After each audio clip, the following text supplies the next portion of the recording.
For quite a few years on this channel, we have had a tradition of going for a whitetail hunt on or about the first day of rifle season here in Pennsylvania. With a special muzzleloader hunt trip planned to Tennessee this year, I wanted to do a little bit of a similar thing for that, and kind of going along the same theme we typically do for the rifle season video, trying to make it as similar to the actual real life hunt I'll be going on as I can. So we've got the inline muzzleloader with the 3-9 scope, since that'll be what I'll be carrying there. And for our inventory, I tried to make it as realistic as possible. So the bow is only here, say if we were to call in a buck and have a doe get in the way, we can take it out silently with that. We've got the non-rangefinder binoculars, no spotting scope, instead a rangefinder, but I do have the collars just to make it a little more interesting. I don't think we'd kill much if we didn't bring the collars, but I think this should be fun. I'm looking forward to seeing what we can find on Whitehart. And already a prime example, I think, of why we brought the snakebite bow. There was a buck that grunted, however, it didn't show on the HunterMate where it grunted from, and I really don't know why. But even still, I have to assume it's around, and if we can call him in, that could be our first buck harvest of the hunt. So we want to take that out silently, and we'll try to just kind of scoot over here, get the doe, and hopefully call the buck in. Like I said, there was no ping or anything, so I really don't know what happened, but this one with the Cupid arrow, we were able to shoot all the way through. I think the Cupid arrows are a little bit better, and I'm recording this at the kind of tail end of the Halloween event, so I've still got a little bit of an unlimited ammo subscription remaining, and figure we might as well use them. I mean, apparently we're in a good spot. I did have at least a grunt up the road here. I can't say for sure that it was from the same buck, but I can only imagine that it would have been. So we do need to take out this doe as well. Again, with the Cupid arrows, I think we're going to have a slightly better time than normal with them. I'm pretty sure you can buy them all the time, they're just a little more expensive, but maybe that's something we should actually consider, is getting those a little bit more often. But hopefully, that'll be our last bow kill of the day, but I am glad we grabbed the snakebite for situations like this. You know, this might be a little bit of what happened. This is not the buck that I heard grunting up the road, and because it's not that big, I think again we're gonna have to go snakebite, just in case the one that we actually have the grunt call from would be a little bit bigger. So can drop him too with that frontal angle, and I think the other one shouldn't be far away, but maybe that's why that happened, 2 grunts at the same time or something along those lines. But finally, we get to see what this buck is, and quite honestly, he is not much bigger, if any, than the one that we just shot with the snakebite, but at least no kind of guessing or wondering what we would have let got away. So we will go ahead and grab these two, and I guess we'll kind of compare and see which one ends up being bigger, but double lung at 60 meters with the muzzleloader. I'm pretty sure we actually shot farther with the snakebite. 127 for him, and the one on the road here, which, again, maybe that's the one that I actually heard the grunt from and couldn't identify. Looks to be right in that same area, probably a little lower. 126.8, that is a little lower, so I guess technically we made the right decision, but neither of those were huge. But I guess not bad for 120 frame racks. But hopefully from here on out we can pretty much exclusively muzzleloader hunt. Now this is kind of something that I was hoping we could do eventually. Still not that big a buck. I actually don't think we reloaded the muzzleloader, so probably should do that while he's out there in the distance. But I wanted to go for kind of a longer shot. Typically, just the way that we set things up, we'll end up taking shots, even with the muzzleloader, 40-50 meters away, or in the case of the first buck, I think 16 meters away. I think it's more likely and more realistic to end up going for 100-meter shots, 80-meter shots, stuff like that. And in this case, we have an opportunity to do this on another actually kind of oddly decent buck. 130 to 155. You don't get a ton with this frame, scoring in that 130 range, and he will be somewhere between 130 and 140. So that's kind of cool. And getting that opportunity to go for a longer shot on one that is, I think regardless of what happens today, going to be the most sort of unique one because of the infrequency of getting that rack. Technically the estimates could be wrong, but I'm gonna assume that will be correct. He is 130.7. So again, not something you'll see all that often, but 91 meters away, something that we also most likely won't get to do a lot. Whitehart, while it's got some fields, going down here to the south part of the map, we're not going to have a bunch of open areas to take shots from. Now I think we're getting somewhere. That buck looks a little bigger. I don't even think we're going to bother with the binoculars. We need to get reloaded though again. Hopefully this is the last time we run across this problem. If that buck starts to look our way, we're going to have to, I guess, kind of regroup.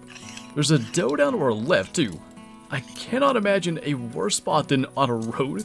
Just be standing in the open and reloading a gun, but before anything happens, let's try to get him kind of a cool rack again. I think that said 125 to 145, and I know I just didn't reload the muzzleloader again, but as soon as we claim this, we're going to do that. I imagine he may be a 130s buck. It was not a particularly big, like, frame or anything. It was more massive, bigger than the 130.7 or whatever it was that we just shot, but not a whole lot there. Like, decent beams, uneven amount of tines. I think that's going to be 130s. He was 85 kg, double lung there, just cracked 140 at 141. And I guess we'll trophy shot that since it's a kind of decent kill and we don't have a lot of muzzleloader trophy shots. And I guess if there's a plus to this one, a lot of times when we start a hunt at like 5 or 6 a.m. we end up getting an animal that will trophy shot pretty early on. And there's a lack of decent lighting, so at least the light's decent. And this time we're going to get the muzzleloader reloaded. I mean, the good news is, we are finding bucks at a pretty decent rate.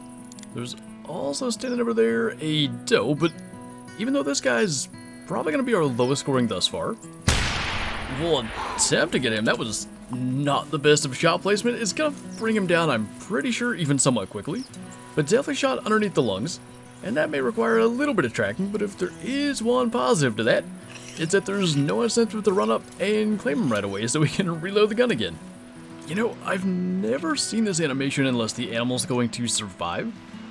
Maybe a 45 caliber Sabot is not quite enough, so we will attempt basically that same strategy of kind of crouching forward and taking the shot to attempt to stabilize the weapon sway. And that time worked a lot better, dropped him in his tracks. Let's just hope that I don't do that in Tennessee. That wouldn't be very good. And oftentimes, when we claim an animal that I've shot twice, I want to know like where the first shot impacted, but we know we messed that one up. Ended up being probably right in here somewhere. Second shot was a lung though, and 103 is indeed our lowest scoring buck of the hunt.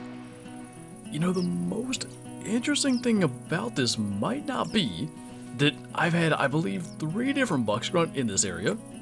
I think it may be the fact that I'm pretty sure I've never been in this area, or at least not right to this spot of Whitehart Island. It's a little area down here at the southern island, kind of on the west side, and I'm kind of wondering if it'd be worth placing a tent and like a tree stand or tripod at for some time in the future. We're an hour into this hunt, and maybe that's a thing. Maybe deer or, you know, all species tend to kind of congregate down here later into hunts. There's areas like that on other maps. But in the meantime, we'll keep going and try to bring whatever in that we can. And most likely, unless it's big, whatever actually gets here first is going to have to be a snakebite kill. And it's looking like this guy is trying to sneak back over. So that is, and he sees us, 32 meters. If he's going to allow us to get the shot, which he might because of the range, hopefully we can stick that in the heart. I think we did. And then actually there's another one up on the hill. It also is not all that big, and I'm honestly not sure what happened to the third. The third buck was really the first one that I heard grunt, and I heard it from right about where we're sitting now. That is one of the rediscovers, and I think it's the second buck that grunted, so I don't know. I say we give him a little bit of time and then use the muzzleloader if nothing else shows up. I mean, worst case, we find a track and end up seeing a heavy weight and following it, because I do want to again try to not just have a bunch of bow range shots with the muzzleloader. I think that kind of defeats the purpose, but I don't think it's that track in front of us. I'm pretty sure that track is from this buck, which should have come from like our sort of southwest. It'll be interesting to go around, but I've had grunts from and identified 3 separate trails. Sometimes that can get a little bit buggy, and this is a multiplayer server because kind of going with that theory that we initially made with the 200 whitetail grind, multiplayer, for whatever reason, tends to be where we get better bucks. And we got our 200 in multiplayer, so I don't want to say theory confirmed, but if it works, we're not going to change up our strategy. I don't see, actually, any other tracks, or do I? There is a fleeing track. I can't imagine how another buck would have spooked, but maybe it was actually a halfway decent one? If we could identify that, that would be great. 70 to 85, I mean, that's hardly one that I would think is a definite we have to track this and find it, but then again, it's spooked and I never knew it was around. We're kind of going to be going that way anyway. Maybe he'll call and we'll get another chance. This has been a day of average whitetail 125 to 145 for this guy coming in. But at least another opportunity for a semi-long shot anyway. If we can, maybe he's going to stop out there. Try to slot that into the heart, but it did not end up hitting the heart. Though he did just go down, so maybe a lung somehow? Regardless, that is our, I think, 9th kill or 10th kill in fact. 2 of them being those, so 8 bucks now. That is, by the way, lung blood, so really lucked out there. We saw what happened earlier. A body shot with those 45 sabots, especially at that range, it was probably twice as far as the shot the first time. It probably wasn't going to bring him down, so we hit the left lung at 123 meters, 125 score. Our average for whitetail today has to be like right at 120. There have been so many right in that general area, but the plan I think is going to be to head over to this tower. This is often where we would start a hunt, but I wanted to, for the most part, avoid using towers today because, again, to try to make the comparisons to real life, I plan to pretty much just hunt from the ground, so that's what I wanted to do, but with the opportunity to use the tower for that one, I thought we'd go for it and kind of gain the advantage of at least having a better sightline. Well, I figured we'd at least fast travel and try to get something when no bucks or does showed up at the southern tower. And there is a coyote here, which I could probably foresee that being a thing in Tennessee. Almost was a thing in West Virginia in 2021. If not for shooting over it, it very well could have been with the bow, but that's going to be our last kill. We basically, as I said, shot a bunch of average-sized bucks, and I guess on the bright side, we did have the one over 140, and we had the 130, which kind of, as predicted, sort of was the most unlikely one to happen from the entire hunt. But I really like to do these kinds of things. It's something that the Hunter Classic is kind of unique in that you can really, with all the equipment and all the maps, you can really almost simulate real hunts, and it always kind of gets me hyped for whether it's rifle season. We've done bow season videos in the past. I think we've even done a muzzleloader season video, maybe like a flintlock season video or something like that. All those kinds of things are a blast in this game, regardless of outcome, but it's always nice to get a halfway decent deer in the process. But anyway, I think that is going to do it for this video, so thank you guys for watching, and I'll see you next time.